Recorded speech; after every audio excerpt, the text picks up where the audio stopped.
Kanyo naji joki enkanashe ino nikinchoo kidney. Ashe oleng. Eji meeta entoki naitanyanyikie ena tito.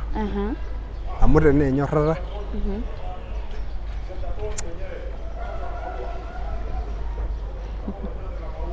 It's okay. That's love.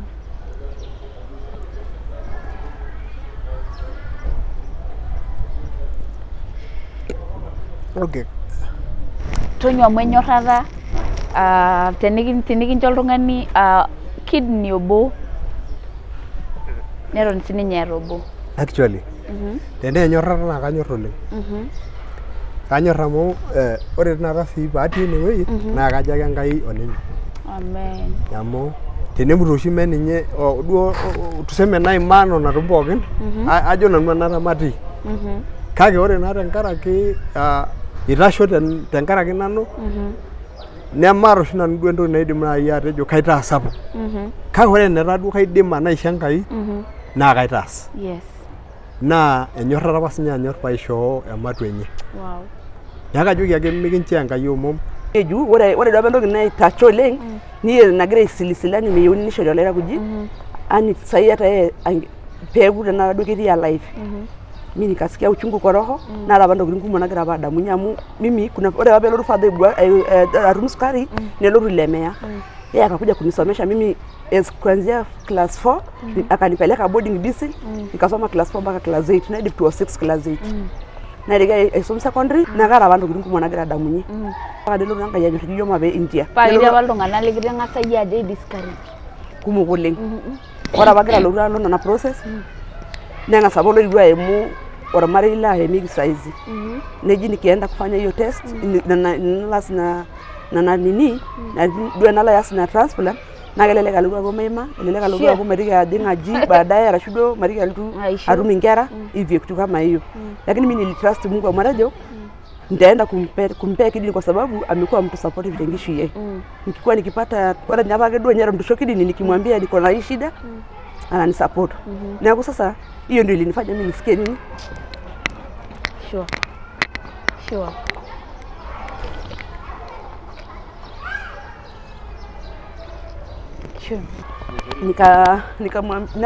Nanyorra najo maisha ikuwe vile itakuwa aiwa kwa maimatu wangu nikienda labda niende nifanye transplant anara ninye ronyorkie Enkai we yeye apone haina shida.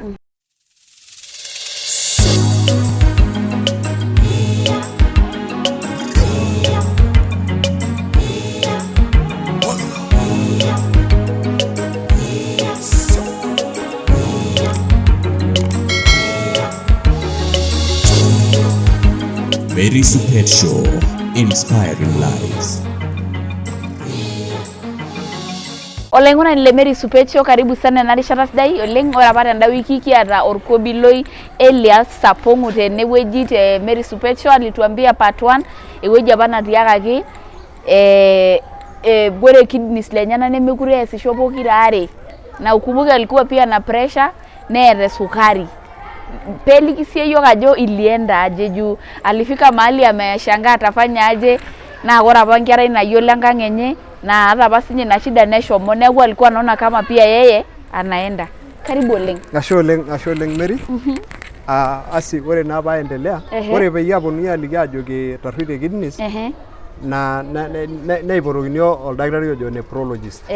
Leso lena moyian olairakuj. Mokure etaa ole sukari etaa olairakuj. Naajoki ninye ore ake esidano tanakata ore ake naata peyie the only option nikias nara option are.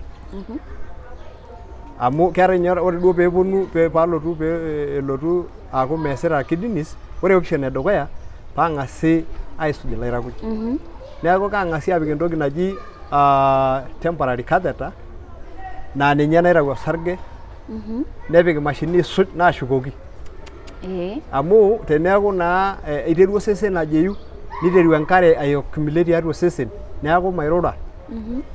Amu tenijo airrag duo noshi nijo airrag nikigorr enkare amu etijing'a naa osesen nemekure epuku amu neeku kepuku eimu jasho. Meimu jasho. Kelo aiakumulate tiatua osesen tenaa enkoriong enoto nafasi. What? Neshuma tiatua enkoriong. Tenaa enkomom nidol ajo eteji oltung'ani. Tenaa nkejek nejeyu. Neeku kelo enkare accumulate tiatua osesen neeku naa miata engolon yote. Meeta entoki niindim ataasa. Ore ninye tenaa ore iton kewarie mpaka nekenyu ing'orisho ake aikonji.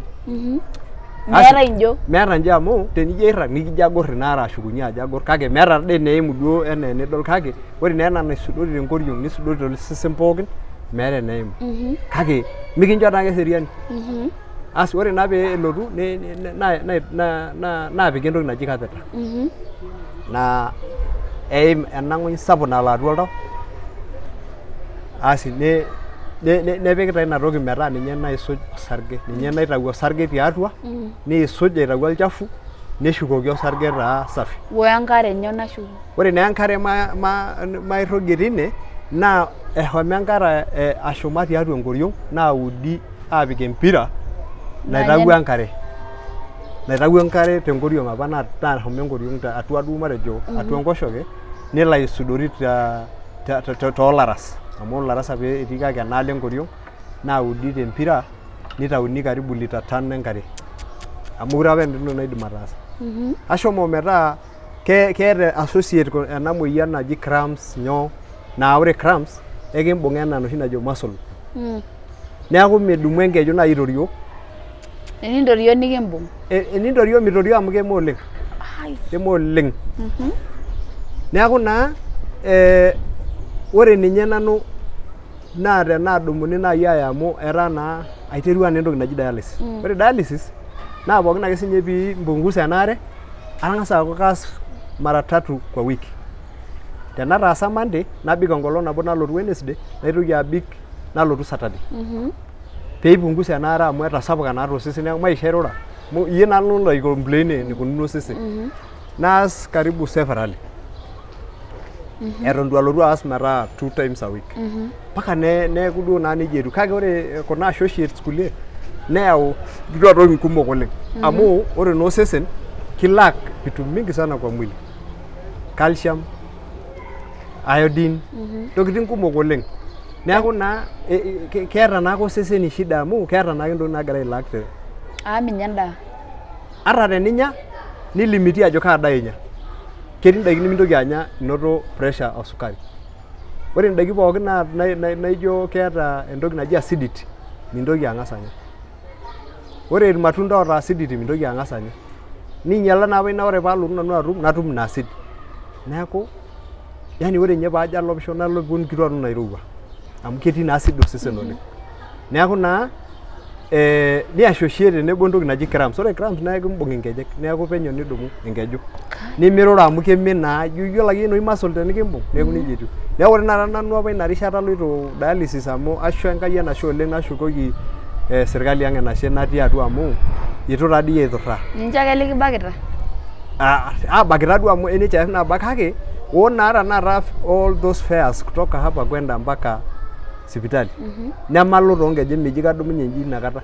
Aibung'a naake naibung'i neeku ore naata atii aji amu lasima pee iken naa stair nabo kaaponunui aibung' tanakata olorika laijo ele. Nibung' ake lewa are tenaa ledukuya nibung' aare tesiadi naitadouni aitadoiki engarri.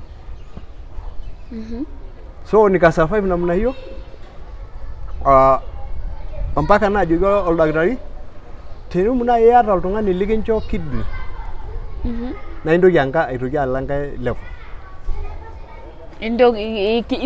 Sidanu. Amu mintoki aas ena siai naji dialysis. Neeku teniatata iltung'anak le family oisho ntae kidneys likincho kidney naa kaisidai nai amu mintoki alo dialysis, ekipal dialysis. Asi nalotu naliki ormarei. Nilimu. Naliki ormarei. Ekincho lelo aituku iloolo. Iya. Ekincho iloolo itupuko te sipitali. Ore duo amu atabaaki nalotu naa atum enkikashata. Kelo ake naarri nakwetang nakwetaka nashukunye amu aewuo ena rishata olairakuj ainepu naa ina rishata eewuo sinye papa alo. Neeku just a double tragedy. Wah. Amu ore itaasitai dialysis nemuoi oltasat etii sipitali. Adamu oleng amu eyawuaki te sipitali neyauni Kajiado tiang neyauni Kajiado nitokini ayau Kitengela. Neeku naa kalo aas dialysis enaa taata ore taisere taata ara Strong. nafuu kidogo naing'oru engarri nagwetie alo adol te Kitengela. Neeku naa aata naa ena mion oontokitin pookin. Neeku kilepie pressure. Neeku kilepie pressure asi ore naa peelotu aaku nejia niking'oru iltung'anak le family nalotu aliki ormarei ajoki aatiaka oldakitari ena. Tenikitum oltung'ani laisho olairakuji naa ekipal ena siai naji nyoo? Dialysis. Ore naa pee eeku nejia,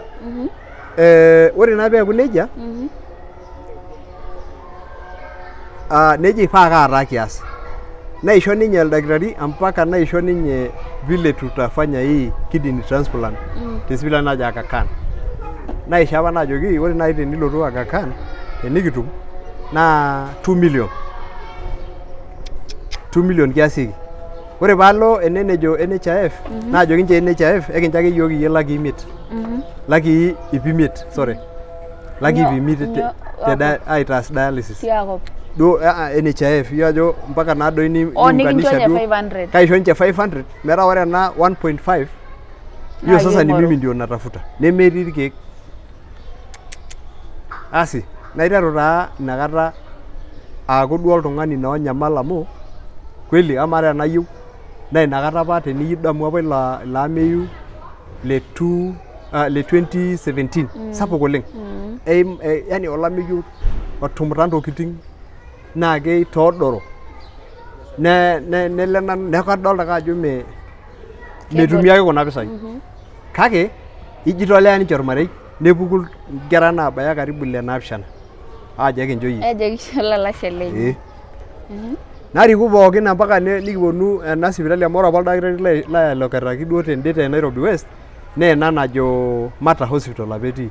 Kake atii apa ninye keeku ore duo kuna kulie check-ups ilotu ake Mata enda private naa kalak apa ina cash natii ninye. Naajoki nchoo ake peekunoto kulo tung'anak likincho olairakuji toriku Mata maetu aiguide nikiponu aisho duo nikiponu duo aifundisha nikiliki pookin.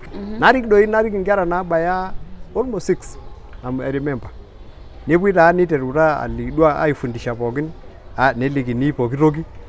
Asi nijitokeza naa apa nejokini ninye kwanza ore naa nkera tenakata teniyiolo ajo itii ene niwokito enaisho minchooyo iyie kidney. Teniyiolo ajo itii ene niwokito osigara minchooyo kidney. Peemiteru naa aji enaalo oositana. Nalo naa aaku nkera are ake naashomoita aibaki. My sister nang'arieki ina orkijanai sinye ong'arie sinye loltasat ong'arie papa kina. Nepuo ninche aaku pokira are. Chake pokira are nashomoita duo aleku kake mailaumu duo kunda amu alijitolea kwa roho safi. Ashukoki Enkai enashe oleng naa kashukoki ake sinche amu mee yieuna enye. Keeta ake circumstances apa naitautuo ninche duo tenkaraki naa mambo ya health. Ore peeku kuna kera are naiteru nikijo apa pikinteru wele kijanai obo ojo Solo. Nikijo naake maiteru wele nelo sinye atum enkiti challenge etejoki etilid emonyita tiatua kake keewuo duo atum. Neeku naa kegira apa undergo treatment sininye. Enkai nemeyiolo apa. Itu duo ipimi tene duo ina. Tidie ake etejo sinye ake mening'ito esidai nejo naa alo sipitali nejokini etii emonyita nemesidai. Neeku mpaka naake ni undergo ena operation. Nikishomoita taa aiteru kuti process oninye. Neeku naa naoshoki naajoki etaa taa ng'oru olikae tung'ani. Etaa taa mayiolo enikias amu ainyiaka nanu atum enyamali kaloito nye Kitengela. Nikunari nejia. Naoshoki esista ai ena najo Emily. Kaata kias amu etamoyia Solo. Nejo sawa metii enyamali maendelea yiok.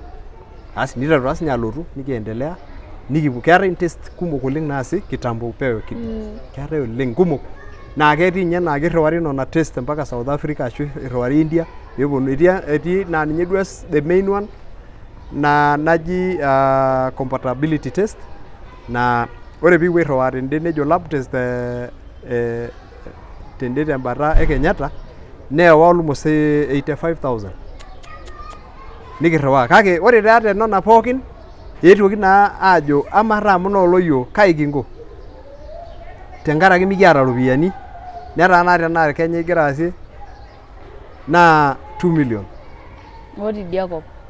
ore naa enalotu tanakata duo naa matolimu enidia kop naa kitaasa harambee tiang'. Aewuo ake nanu adol ajo etagolito mbaa amu olameyu enkop. Nikinyototo naipotisho. Ninyototo lalashara lainei neeni nkoriong'i. Nashukoki enashe amu itu aitukurru. Nitu itukurru Enkai. Ore yieyio sininye okuna sisters ainei ninyito sininche neeni nkoriong'i. Etabaikitia dii ninche olelenku. Etabaitie mpaka enetii olelenku, nebaya mpaka enetii Memusi, nebaya lelo tung'anak pookin. Egirai asotu ropiyiani. Egira ajo duo kiata naa ena nyamali. Naa inakata olameyu. Olameyu oleng. Ore duo hoo duo maidim naa nai atejo itu apa maidim duo atejo ainyala apa. Kake etii apa enkata natabayie naatoi tenkaraki olameyu ometaa tenijo alo ayiaya oltung'ani nikijoki ake ninye emidol iyie ajo kirragita nkishu ainei teboo nikintoki alotu ajoki ena wena. Arashu noona nkishu ainei naagira amuta.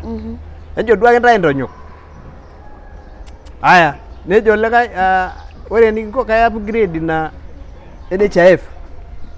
I will upgrade NHIF for you pees ina pees nyoo 1 million. Pees ina 2 million. Na Mungu apa ina amu kitegemea na ore duo yiok oyiolo nikiyiolo serikali ni ngumu ku upgrade kulingana na job group yako. Kake Ni ngumu ku upgrade. Atipika duo apa nanu Enkai dukuya nchere kees Enkai ena amu jo duo kaitagulu. Ore peyie elotu inakata agira aimaa nena golikinot nelotu oshi orbrother lai nepik enkomono ang' tenkaraki nanu. Orpastai ojo Martin Sapong naa ashukoki enashe oleng amu orpastai ashu olalashe lai lanyor ninye laasujita netaasa nena baa kumok oleng kuhusu nanu tenkaraki emoyian ai. Eewuo ninye nipotu olapa orpastai ojo Ole Parsakai. Niyiolo Ole Parsakai amu lenkop inyi.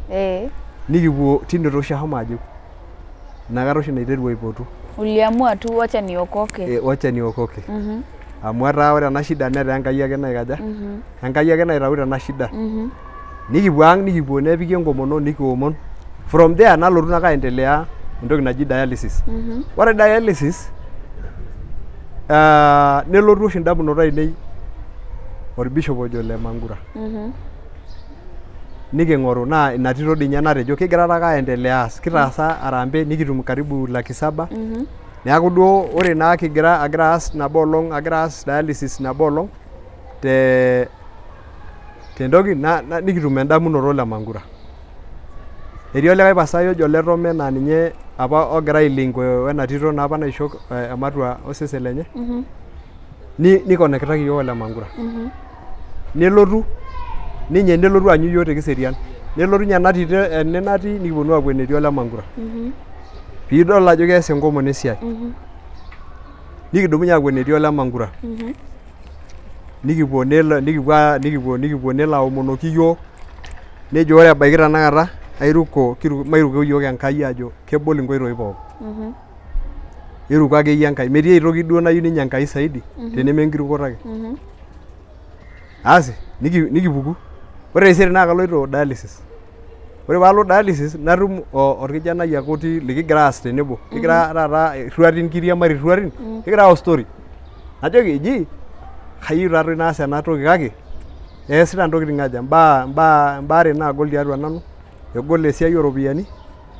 Toning'o? Nayieu apa nanu nalo India kake magira atumoki.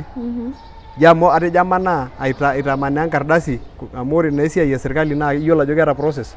Intamanaa ake ore peelo ena office neyieuni entoki naje tena. Nintamanaa nijo alo ena neyieuni enkae toki naje. Neeku ijo eewuo apa neesha neeku ijo magira atumoki. Kake ore through enkomono Ole Mangura. Ore ina olong' paaliki naji ore kigira yiok naajoki aisho namba natii ene nkominikita wina kerai natii Eldoret amu keeta oshi endakitari nalotu all the way from India peiroro. Ji ore kitii ine amu kees naade kuna digital esiai nikinkomunicate. Ore ake kinkomunicate naishori namba enaduo dakitari natii India. Ore peishori naajoki inakata iyata passport. Najoki maata. Nejo ng'oru passport immediately peekirriwakiki details inyi pokira uni. Rriwakaki enino, rriwakaki ene donor, rriwakaki caretaker. naasaki ina within a week amu nyayo natii. O lazima peepuo iltung'anak okuni. Lazima naa tenikipoi aabak lazima peeyarai kang'ae naa nalo aing'orr ntae. Amaa nai teniyau iltamoyia iltung'anak aare kang'ae nikiing'orr? Meeta. Neeku lazima naa ore duo te yiok te sirkali tenkaraki ekiata yiok entoki naji comprehensive cover. Naa lazima naa peikeni oltung'ani oji caretaker naa ninye olo aing'orr intae. Ata duake initially ata ninye nai tenemetii sirkali lazima piikiki oltung'ani olo aing'orr intae oshiake oltamoyiai pookin. Neeku naa kikenu naake ninche sirkali ina. Tine taa oshi etabolote inkoitoi ainei e India. Nikitobiraa kitoosho harambee metaa kaata mpisai. Nitumtum nena pisai muj. Ore kunda naa amu NHIF naa naas esiai mee nanu. Ore kunda kigeri ake pooki toki nepuo endae etii pooki toki.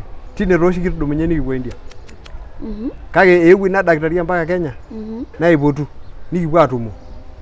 Naa keeta apa influence inye duo kidogo tiatua serikali.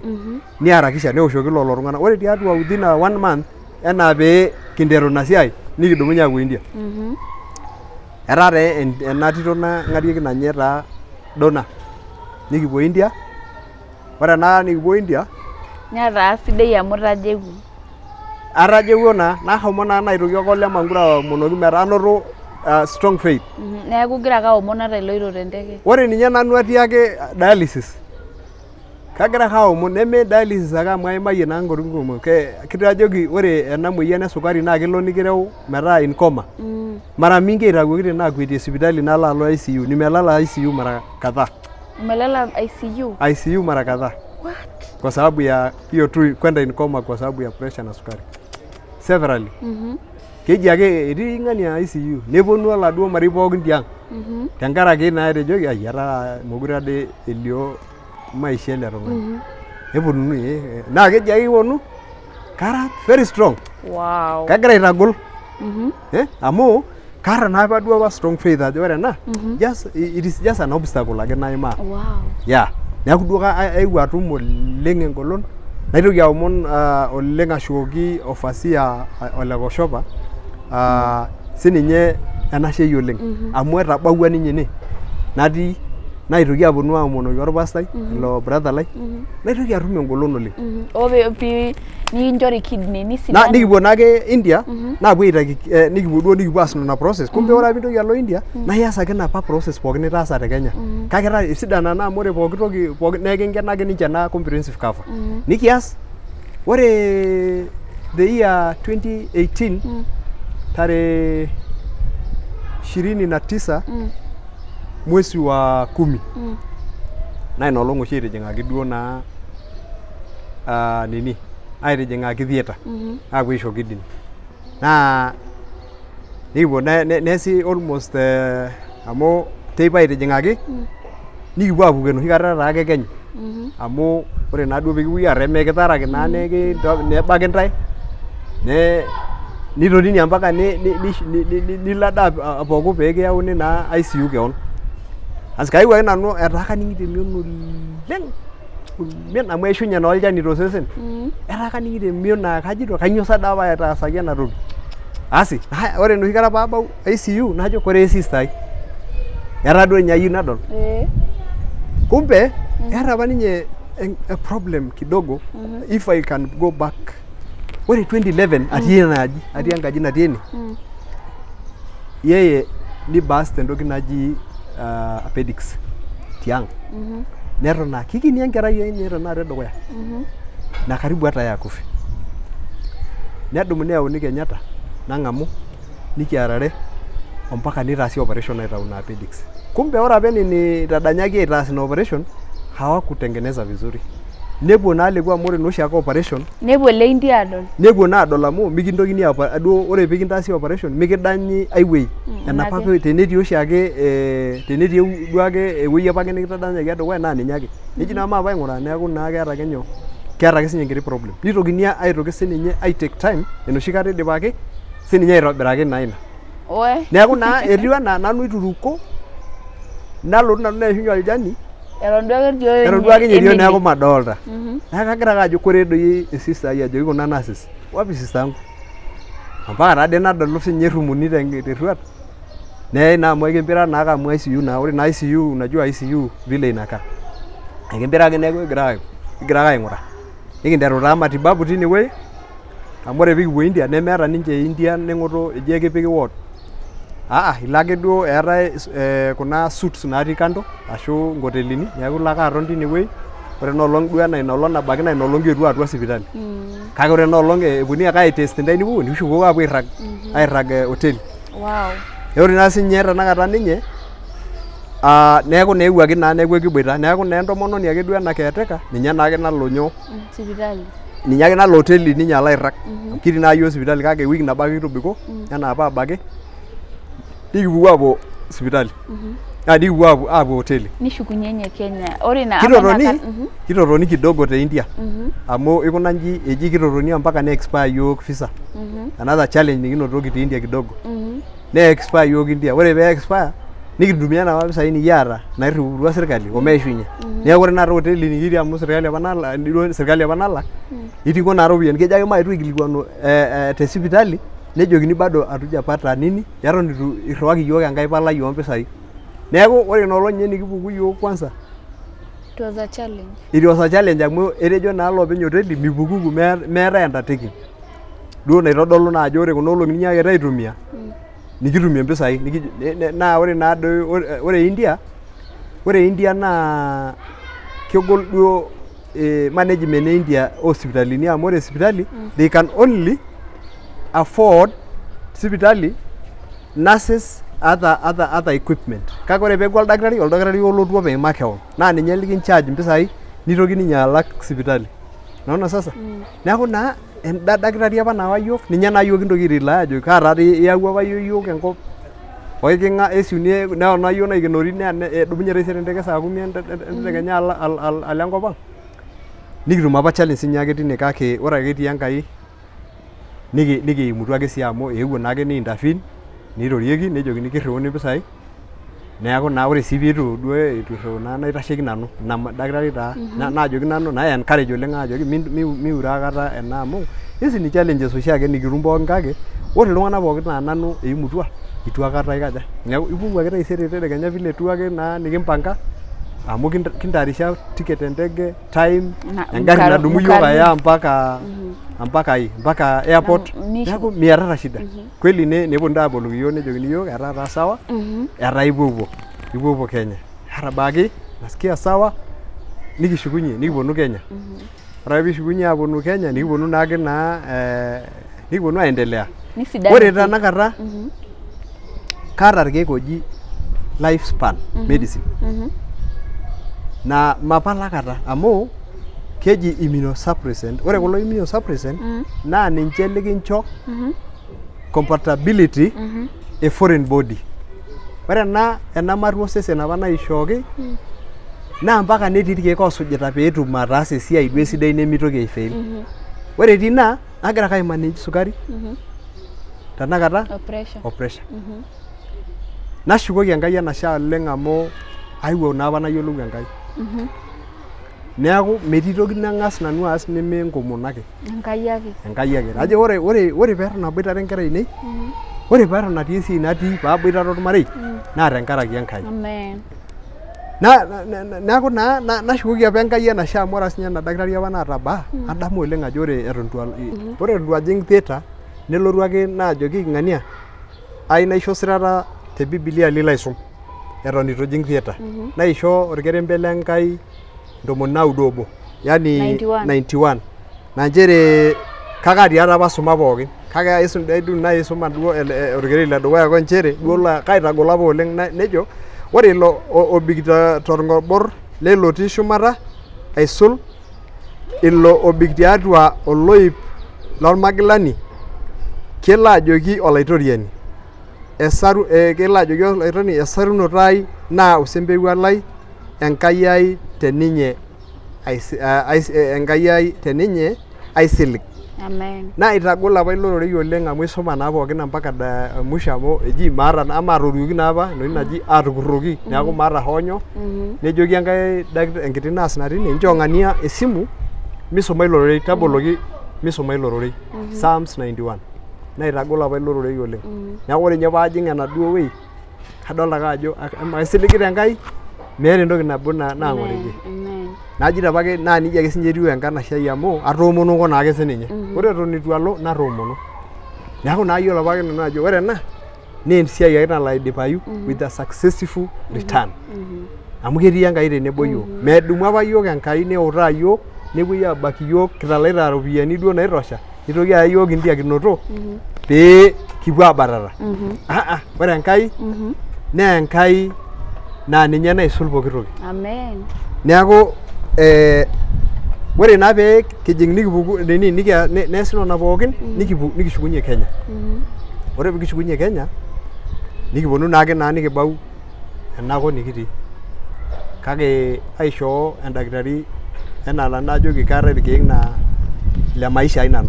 Lenche wokito. Nche ake awokito tenakata. Naisho apa duo for instance naisho apa lolari. Naa ore oshi naa kijo amu atiana apa kaisho lolari. Ore ake pee eishunye ele ari nintoki alotu for review. India. Ore naa oshi entoki naatomitio mpaka saai peeton itu alo naa kietuo oshi ore inakata 2019 nelotu corona.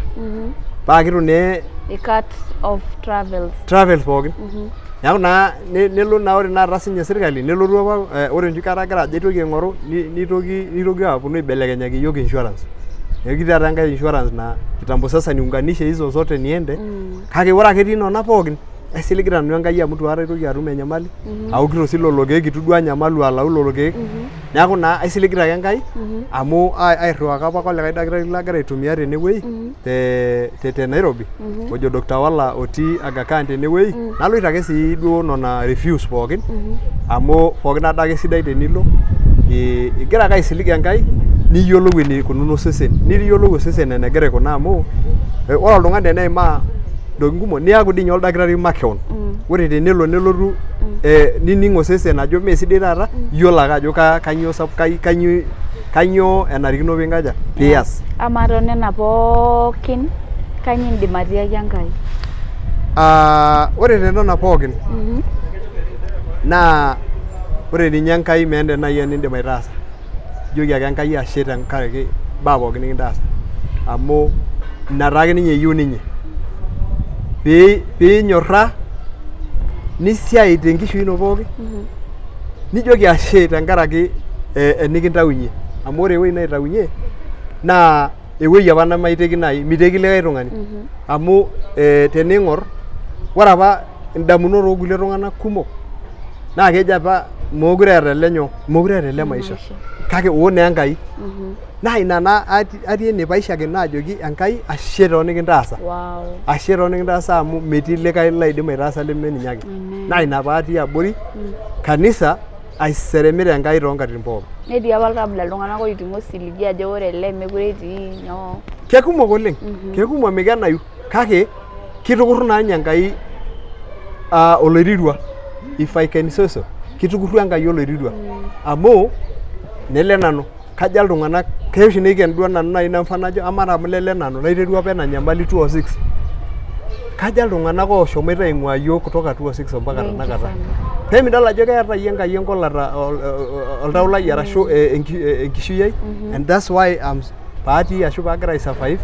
Neeku kenarikino ake sinanu naisis Enkai toltau lai pookin. Neeku kajo ake ashe Enkai. Niewuo pii apa ajing atua church. Atijing'a nanu atua kanisa amu metii ai toki tenakata naanyita. Hakuna kitu ingine naongojea ila ni utukufu wa Mungu. Atii kanisa tene tenalo ang' tidie, atii kanisa e AIC, aata sii kanisa kiata kanisa tendewuei ake natii. Neme kaloito duo ake tenkaraki kanisa peedoli ajo kaloito. Kaloito nanu aishooyo keon tiatua oltau lai pookin aisho Enkai tenkaraki naitaasa. Neeku atijing'a kanisa naa nejia etiu ormarei lai nashukoki Enkai enashe tenena pookin amu etijing'a naa amu etadua sininche ajo ore pee aloito, ore peeton aata ena kiang'en naa tenkaraki Enkai. Metii likae tung'ani. Ashukoki enashe oleng. Ashukoki Enkai enashe oleng. Amen. Kanyoo naaji ijoki Emily? Okay, ore eton meeta enajoki Emily, njoki ake matang'asa ashukoki Enkai ashukoki iltung'anak pookin enashe apa oitashito tenanu tenkaraki ena nyamali. Ashukoki intomonok ainei amu itashito tialo nanu. Itashito pookin amu ore enapa nikishomoita India naa itasho tenkaraki nanu. Ore ena tiang nitashe tenkaraki eramatare ai, itashe tenkaraki nkera ainei, nitashe ake sii tenkaraki nanu.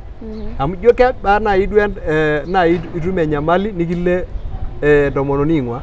Ketorrono. Ketii lona nemena yani duo keetai nai mfano nikindim atejo eshomo apa aing'ua, ore peemuoyu oltung'ani oje nelo entomononi enye aing'ua, kake ashukoki Enkai amu itashito tiatua nanu.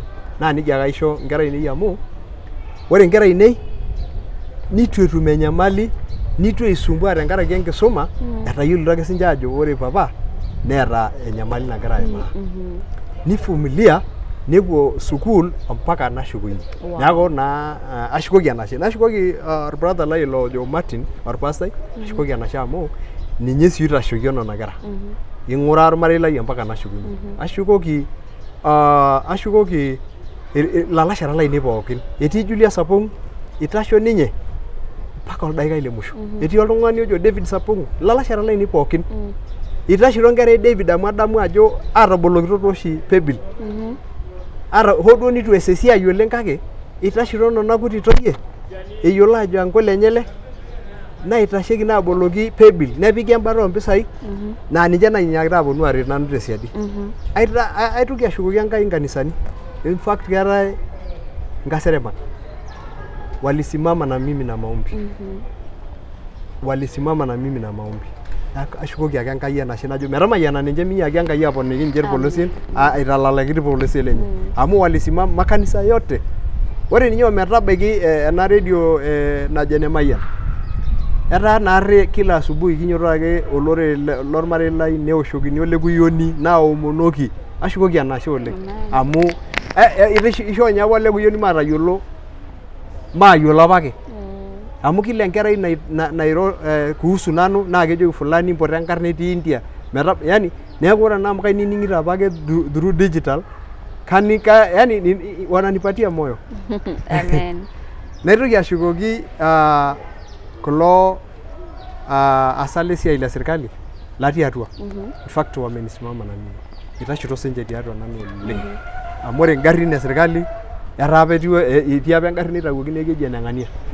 Naa ore apa eji keyieuni sipitali nebau ene. Nikiya. Aya. Ore pee tesiai maisumbuare. Ata ninye enakata katii esiai. For sure tenkarna Enkai maisumbua oltung'ani.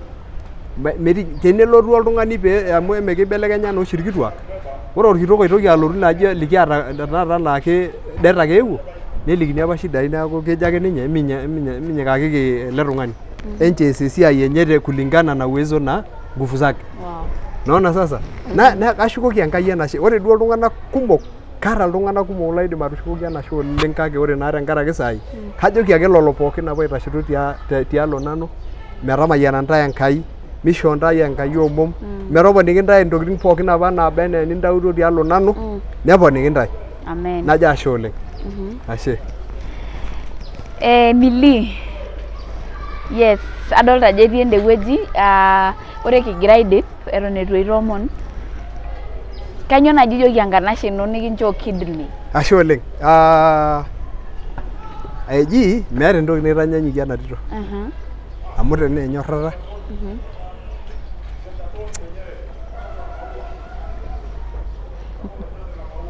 It's okay. That's love.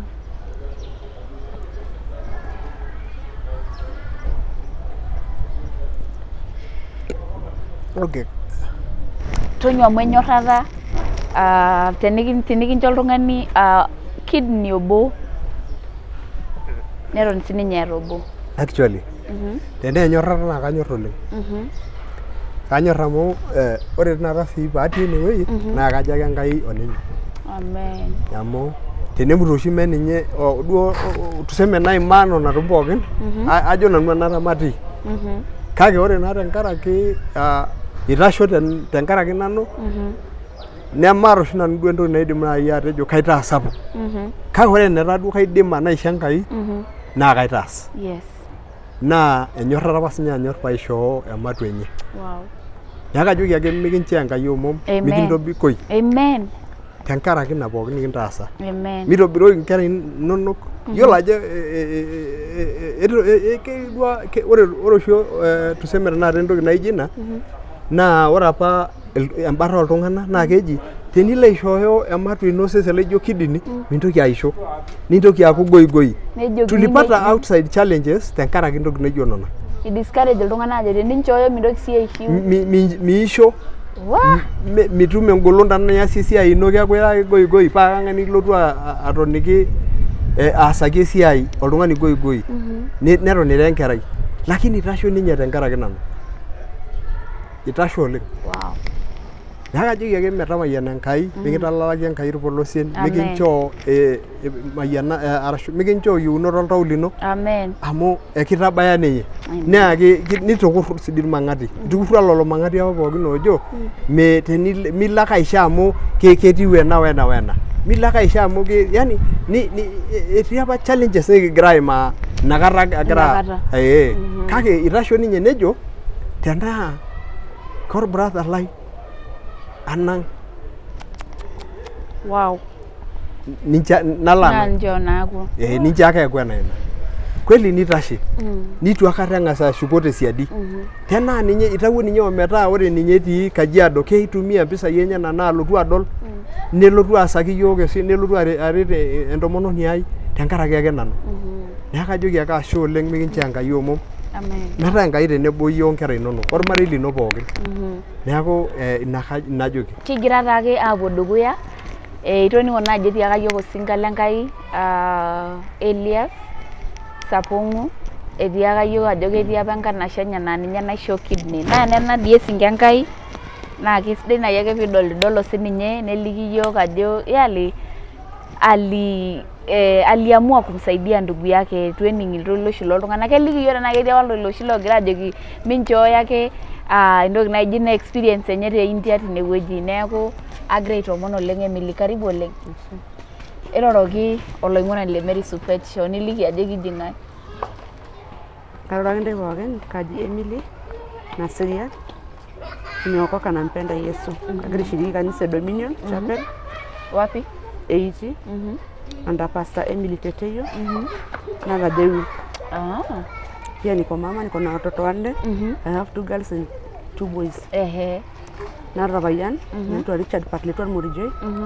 Niko supportive. Wow, ashe oleng. Miyina naisho osinka lenkai. Iye nara mayianata oleng tiatua enkishui enye. Iamua ukasema utamsaidia.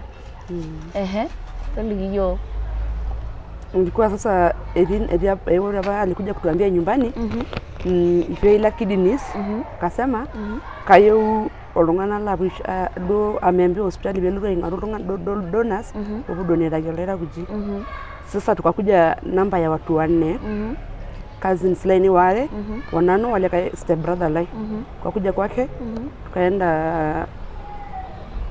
tukaenda hospitali nyingine inaitwa Mata. Ile tuliendanga Aga Khan Hospital. Ni tukaenda kwa room tukaongeleshwa na madaktari ndio niyo process vile itakuwa mtu mwenye atapeana kidneys yani duana na rogimbo organ. Wale kidina process nikishugunye. Ndio niyo gara na kama kuna mtu anakunywa pombe kati yenu to yolo de menjoya lera kuji. Ndio nabale rabanye step brother lai yani ke osho waninye ndio runangenya abuguri always ni ngwari yo gara 3 wale beke bawa duwa jile na oji amukira ngasa shugunyaji ni bonudira na family begirumu ya hamira Kajiado sisi tulitoka Kajiado tuikuja bonudira na jenye begirumu ya hamira Aga Khan nikishugunye kidana ke 3 kirapa 4 nikiaku na 3 amembe deba na loba rubuku ogisho tukakuja kwa nyumba wale beke bawa ji ne le kazi lai mi arudia na process liogopa arudia na process what nigia kuna wari ole kazi lai onano nigia ko are ne jabani nyana longa sederu alonyo alokuna dio nini kuna test na yeuni ya kaenda ne wilungana kai discourage watu walienda kumu discourage ya kaogopa wale kidina process mimi nikasikia uchungu.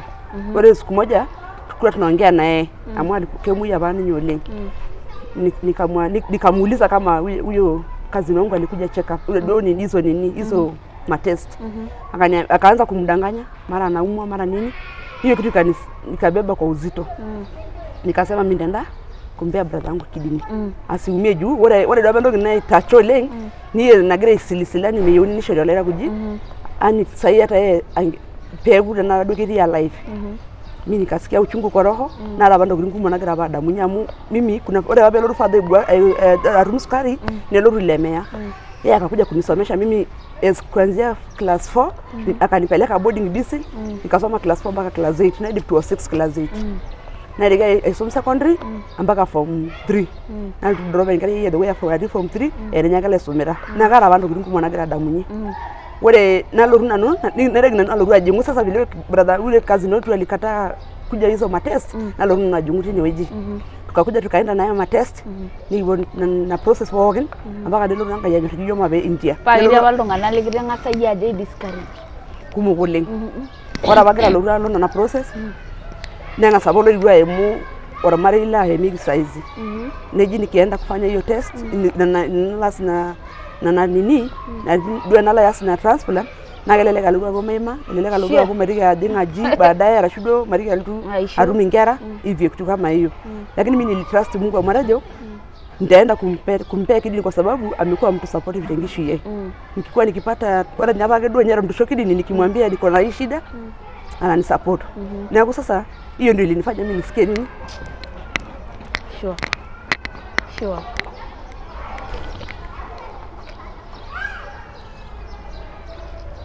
It's okay.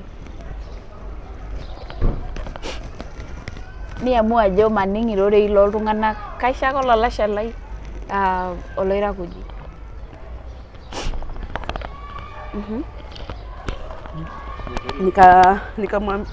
Nanyora najo maisha ipe vile itakuwa aiwa kwa maima wako nikienda labda niende nifanye transplant nara ninyero nyorkie ngaiwe yeye apone haina shida.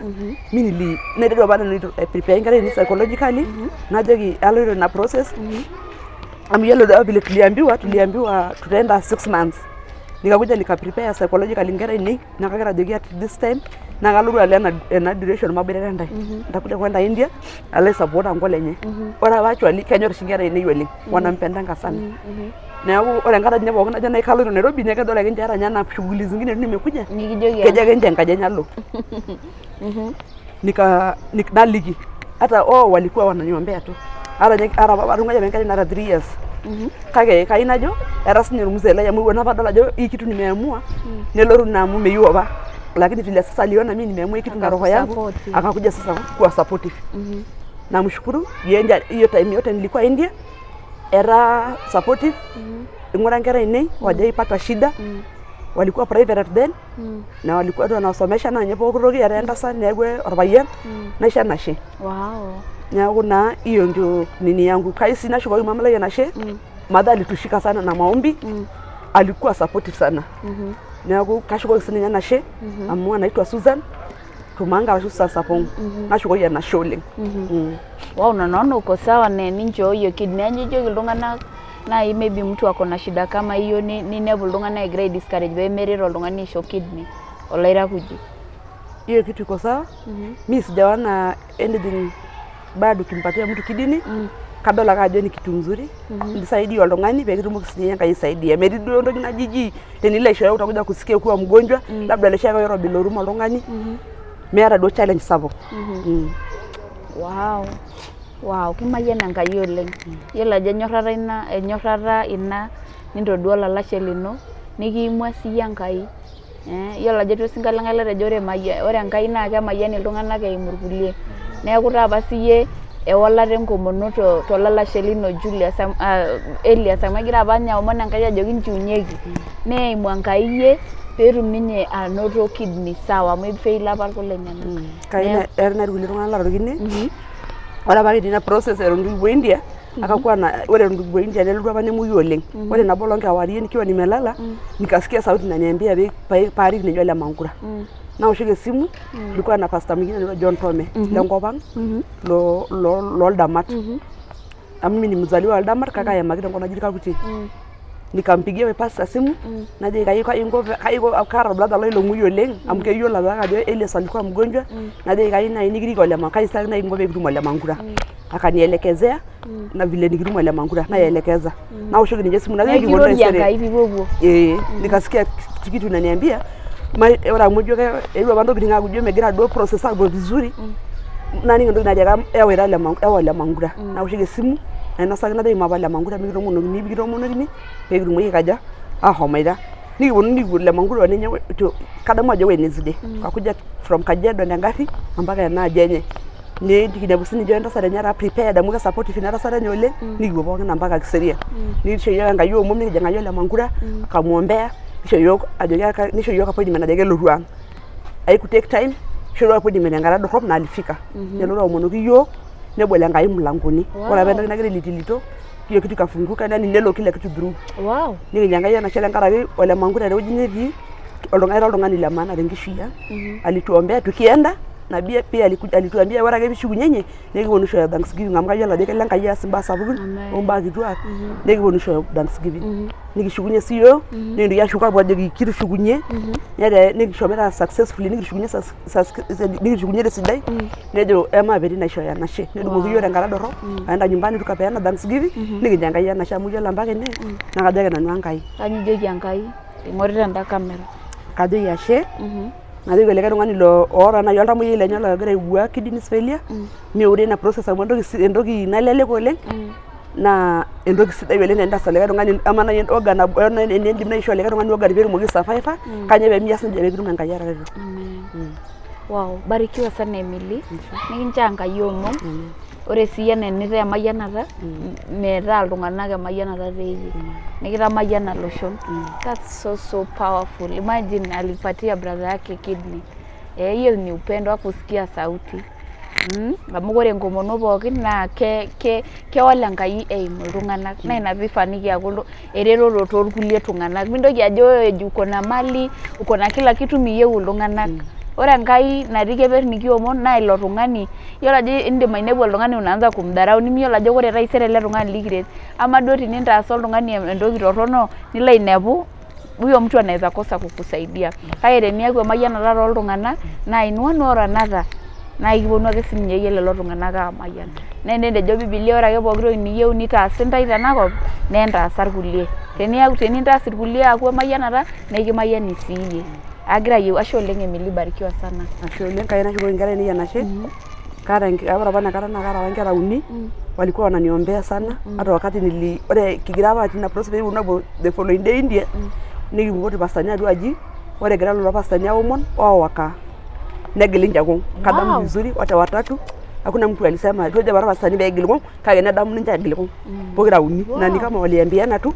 negiliko ngode be giliko nadala bajo ishara keburu shanga yendo hi endo yani ni oltung'ani oleng oltung'ani nadala bajo alikuwa support pamoja lengara bwana India wananipigia simu wananiambia mtapona haraka nadala bajo ni watoto wazuri at then walikuwa wadogo first born wakati walikuwa na 9 years mwingine mwenye alikuwa anamfuata kwa na 7 na huyo kijana alikuwa na 3 years na washanga yana shen adege mera manja na sinyanda yanga yana anaitwa Joan wa kwanza na mwingine Sima na Lewis Lemain and Andrew Letipat na Kevin Sumule kaje mera manja nangai ewo nada atumengerai baada bigibonde India interesting thing ewo atumengerai bigibonde India ore lapa mangati ojo mitindoki oltung'ani ala atumengera nitukurua na Enkai amu nitukurua Enkai Enkai metaa kejo pee iteru ake sukuul hivi karibuni na baada ya kutoka huko waisho na matwenye na inakata ewo atu neeku na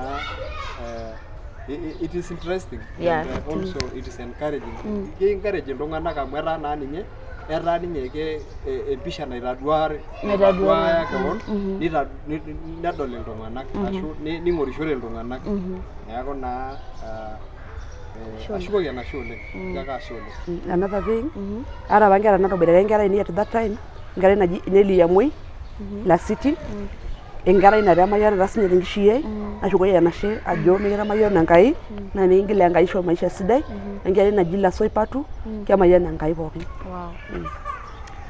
wow ashe oleng orori lino le ayeki grade nchere ore orori lai na kai najoki irmaasa ashu iltung'anak pookin inji njo ake pee indim atareto oltung'ani mintoki ake aing'orr siadi tareto pooki ng'ae letaa kinchoo Enkai enkidimata tareto miing'orr ake siadi amu ore ake piing'orr siadi tinakata itung'uayie eretoto naa inakata itung'uayie emayianata ino. Ore emayianata nimiyiolo ajo koitoi eimu miyiolo enaa eretoto nitereto oltung'ani miyiolo ena yani na usaidizi ninchoo ilo tung'ani kake ore ake piing'as aimunye tenkutuk ajo iret alafu nintoki ashuko naa inakata inyala maisha ino tareto pooki ng'ae letaa kinchoo Enkai nematanyorrata sii amu ore enyorra naa kees pooki toki ore tenakata tenaanyorr iyie meeta entoki nemaidim aitaasa eneeku aatonyorra naa nejia ake etiu olikae ore siyie tenikitonyorr kitonyorra duo amu itejo kalotu aasie interview naa enyorrata kitonyorra neeku kajoki ake iltung'anak otii boo tende wuei ematonyorrata emataretoto amu nejia ninye ejo embuku Enkai tareto olikae olikae ematonyorrata olikae olikae naa inakata kidupaa enyorrata natii atua Kristo Yesu.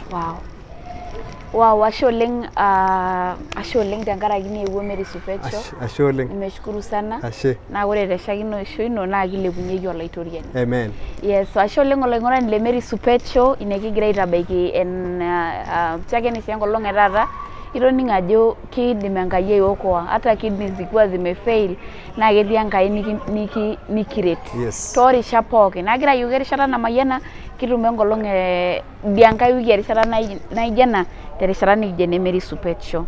Ashe oleng. Amen. Amen.